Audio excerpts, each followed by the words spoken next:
sexts. Happy Tuesday from Washington. And here I thought that the Bob McDonnell news was going to be the big political scandal news of the day. Thanks a lot, Anthony Weiner. Love Bob McDonnell. P.S. Please save the next pictures of your genitals publication date for the day I resign from office. Yours truly, Governor Bob. Wow, really? All in the same afternoon? Okay. For the record, today is the day that Virginia Governor Bob McDonnell finally admitted taking over $140,000 in cash for himself and his family from a Virginia business owner who's now under federal investigation. A company that received in return what Virginia newspapers are calling special handling from the governor's office. After setting up a legal defense fund at the end of last week, after hiring a phalanx of high-powered lawyers, after hiring even a high-level crisis PR guy, the embattled governor of Virginia today, for the first time, apologized for making the state a laughingstock, said he's paying back some of the cash which he says were loans. That said, the catering bill at his daughter's wedding, the other $10,000 for the other daughter's wedding, the $6,500 Rolex watch for the governor, the $10,000 suede jacket for the governor's wife, the Bergdorf Goodman New York shopping trip and all the rest for the wife. Yeah, he's keeping all that. But some of the cash he says he has now paid back. And also, for the first time, he has said he is sorry. And so far, at least, he says he is not resigning.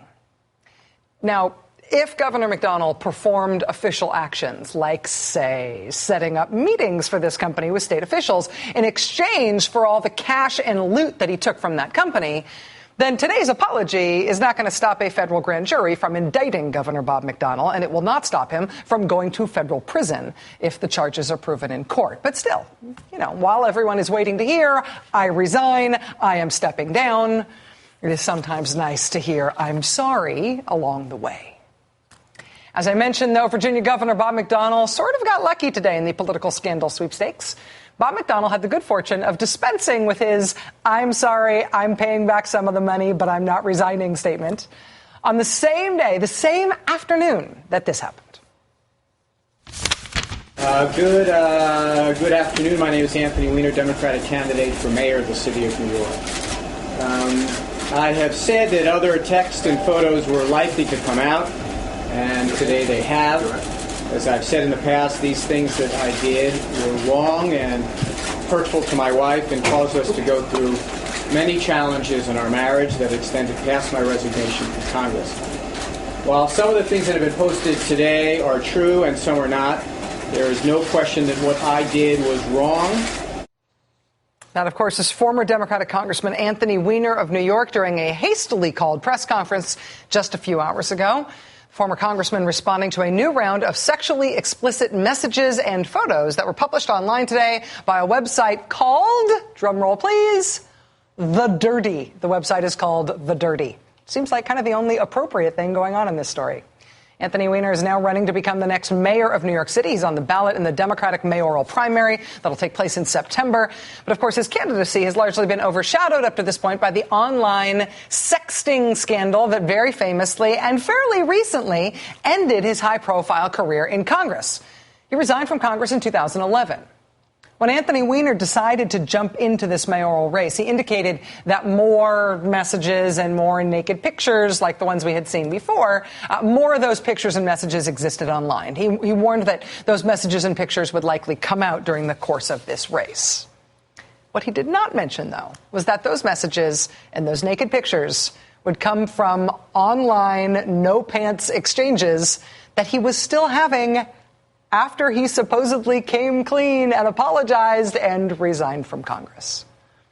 Anthony Weiner's apology tonight was specifically in relation to inappropriate online conversations that he had within the past year, which is a problem for him to the extent that his whole redemption tour in the press and his decision to run for office again were pretty explicitly premised on the idea that, yeah, he had done wrong, but he learned his lesson. He was a new man. He had ended that sort of activity upon resigning from Congress. Mr. Weiner resigned from Congress in June 2011. At that point, he largely disappeared from public view. But in the rare moments when he decided to reappear, he did so essentially to assure people that all his problems were behind him. Right? His first big public reappearance came in People magazine in July 2012. It was heartwarming. This big, sweet spread with his wife and his newborn son. Family man. He's remade in the public image, right? In that interview, Anthony Weiner told the world, quote, "I really do feel like a very different person. I have enormous regrets about what I put Huma through, how I let my constituents down, but it's not like I sit all day replaying it in my mind. With a baby, it's pretty easy to put things into perspective." Again, that interview was published July 2012. We learned today that the reason he didn't have to replay it in his mind is that he was still doing it. That was the same month that he was engaging in this latest online exploit. He was telling the public, "I really do feel like a very, very different person," while in private he was continuing with the same activity that caused him to resign from Congress. Since Anthony Weiner has reemerged on the political scene, he seems to have made a concerted effort to at least give the appearance that this sort of activity ended when he left Congress. This was an interview that he gave to the local NBC affiliate in New York City this past April. Watch. A lot of New Yorkers who are used to seeing you all over the place on TV every day when you're a congressman, wondering, really first and foremost, where have you been? Yeah, it's a good question. I mean, I haven't been in Congress. Been spending a lot of time on two big jobs. One is making it up to my wife, and, you know, I've got a lot of apologizing to do there. And she's been forgiving, but it hasn't been easy.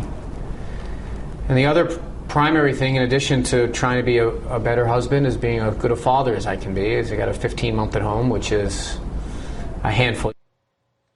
You sure those are your two big jobs right now? You sure that's what you're doing? Anthony Weiner conveniently leaving out the other big thing he was up to in that same time period. The other thing he was forced to confront with his wife by his side earlier tonight. When was the last explicit text? I can't say exactly. Sometime last summer, I think. Was it after you told People magazine, quote, or your wife told People magazine, it was a lot of work to get where we are today, and you're trying to do the best you can do? Yes. Yes, it was after all that. After the redemption narrative said this was all over and I should be given a second chance, I was still doing it for a long time. That right there is the thing that could be the big problem for Anthony Weiner going forward. His acknowledgement tonight that what he was saying publicly about his behavior, even after his supposed fall from grace, was still yet more lying. His public statements still did not match what we know he was doing in private. Why would anybody ever believe him ever again? Joining us now is Melissa Russo, political reporter for NBC's New York station WNBC, who was at today's press conference. Ms. Russo, thank you very much for being with us tonight. I appreciate your time. Thanks, Rachel. Thanks for having me. So by your record of things, how do Congressman Weiner's public statements about his misbehavior and the record of his misbehavior jibe? Was he dishonest since his initial denials that the original scandal was not of his making? Well, the original scandal, of course, if you remember, he lied about it, which is a little bit different. He was asked today if he's going to drop out, and that's one of the major differences, is that today he's trying to say, oh, I'm being completely forthcoming. The question is, has he changed? He's saying he has changed, but apparently he didn't change until much later than we thought he had changed. One of the most stunning moments in that news conference today, I thought, Rachel, was when Anthony Weiner sort of corrected the media's misperception of the resignation from Congress as having been the important moment in the public discussion. It was sort of a news flash. Apparently, it was not an important enough moment for him to stop that X-rated texting behavior. And so in answer to your question, I don't know, it'll be important to voters, perhaps. There are a lot of voters in New York City who simply do not care.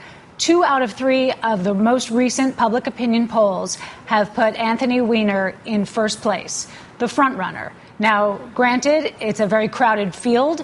He's only getting about 25% of the vote, but that's enough to get into a runoff. And at this point, in terms of whether or not he's planning to drop out of the race, if those people didn't care before about his behavior, and a lot of people have told pollsters they don't care about Anthony Weiner's behavior, they thought he was decent congressman, might be a good fighter for New York City. The question is, will they care whether he stopped in 2011 or in 2012? I don't know. And, you know, I got to say that in terms of my personal opinion about this, I don't see Anthony Weiner as a sexual morality hypocrite. And so, therefore, I consider his private behavior to be his private behavior. The thing that I always felt like justified him resigning from Congress was that he lied about it over and over and over again, looking people right in the eye, including me personally, looking me right in the eye. Do you remember when he called reporters names when they were questioning him? Yeah, he gets up at the news conference and calls a reporter a jackass for questioning him. And it turns out he lied over and over and over again. Very explicit, like very direct lies. And he was very comfortable with that. That seemed to me like the problem. Now, the question is whether or not, in your view, this changes the perception, not about whether or not his online sexual behavior is of a different magnitude than we thought it was, but whether he is even more of a liar than he seemed like before, whether he's put his lying days behind him or whether he still does. I think what he's trying to create the impression of, whether or not it's true, is that this whole period of texting is a reflection of a longer troubled period in his marriage that didn't exactly end on a particular day and did not coincide with the day in which he resigned from Congress, obviously. He basically is saying there was a longer, more drawn-out period of time during which they went through some extensive therapy. And I think what he's trying to do at this point, at least at the news conference today, it seemed like he was trying to create the perception that this is an old story. I've been saying for a long time that there were other texts. He was sort of intentionally vague about it in the past. Oh, could there be more texts? Absolutely. Could more things come out? Sure. He's been lowering expectations. So I think what he was trying to say today is that it was not a surprise that these messages surfaced. It was certainly not a surprise to his wife. And I think that's going to be the key thing here was Huma Abedin's appearance at that news conference. She's known for being a very private person, but the reason to have her there today was for the public to see that this was not news to her. This was something that they had already discussed before the decision for him to run for mayor. Melissa, one last quick question on this, and this could be important, maybe more in terms of his national profile than his run specifically in New York City. But does this, in a way, pose a risk of turning the press against him? I mean, part of the way he lied this second round of times is that he's doing this sort of redemption tour in the press where he's talking about what a changed man he is, and I was totally focused on his family, and he's all about making apologies while he's still continuing that behavior. So the press was really used by Anthony Weiner in order to convey the second round of lying. In terms of the vibe in the press conference today, does this latest wrinkle, I guess, does this run the risk of turning the press against him, even in a way that maybe generally constituents wouldn't? It's possible, but I think that there was a certain amount of credence given to the fact that his wife stood with him and said, look, I already knew about this. I knew at the time, and we had been discussing this essentially for months before we decided that Anthony was going to run for mayor. So will people focus on the fact that, he gave an article a year ago in which he said that he felt like a different person, and in fact he was still sending X-rated texts a month later? Yeah, that'll definitely hurt his credibility, but I'm not sure in terms of voters. They may feel that they don't care about his indiscretions. You have to remember also for Anthony Weiner, this was never a slam dunk. He's the front runner. Perhaps what his goal was all along was, if I can't win, maybe I can at least rehabilitate my image. And maybe the last thing that people remember about me won't be that I resigned from Congress. Perhaps I can come across as a credible candidate that's fighting for the middle class in New York. And I think that's what he's trying to achieve, whether or not he wins this race. Melissa Russo, political reporter for NBC's New York station, WNBC. Melissa, thanks very much for your time tonight. I really appreciate it. Thanks, Rachel. We have to do a correction later on in the show tonight, but I feel like I have to apologize right now because I will never, ever forget having used the word wrinkle in a metaphor while discussing this story. And for that, I am deeply sorry. We'll be right back.